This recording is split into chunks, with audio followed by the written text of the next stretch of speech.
is Jessica Hernandez, and I am a member of St. Anthony's Parish in Des Moines, Iowa. The idea of fasting actually was instilled into me from my grandma.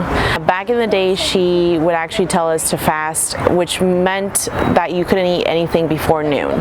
As I got older, I grew into the idea of what fasting actually really means and pertaining to our faith. During Lent, I've abstained and fasted from the general things that probably one would fast from at the time. For me, it would be like music, things that were just temporal and more physical. I never really fully fasted from food, but I actually love food. A big thing for me is pastries and baking and sugar, so that for me is actually something that I have grown over the years to learn how to fast from.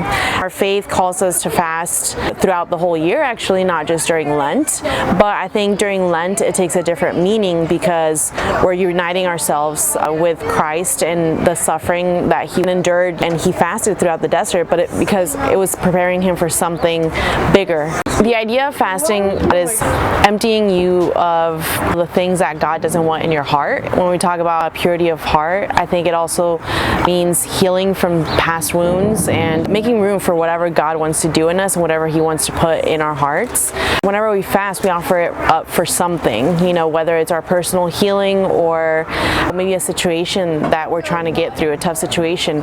It doesn't mean that it's going to change the outcome to whatever we want, but it's definitely going to make room and have us be more attentive to how God is trying to transform us through that fast and through abstaining from something, having more awareness as to, in listening to God's voice, being more attentive to what he's trying to tell us during that time. I get a lot of inspiration from the saints, and in particular Saint Monica, the things that she did first, which was prayer and fasting.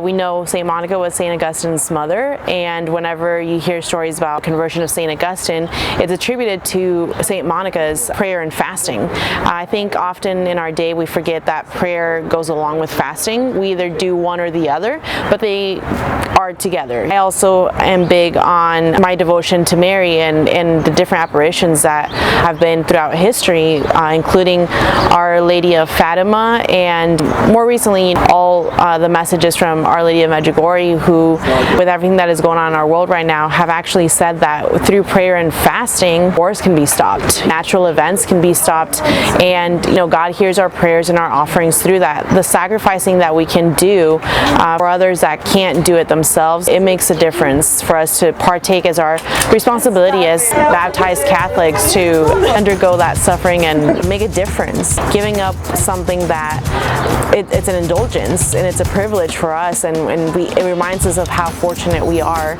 and how unfortunate sometimes other people are in other parts of the world as well. Check out the family faith resources at thedmdiocese.org/Lent for more information on fasting.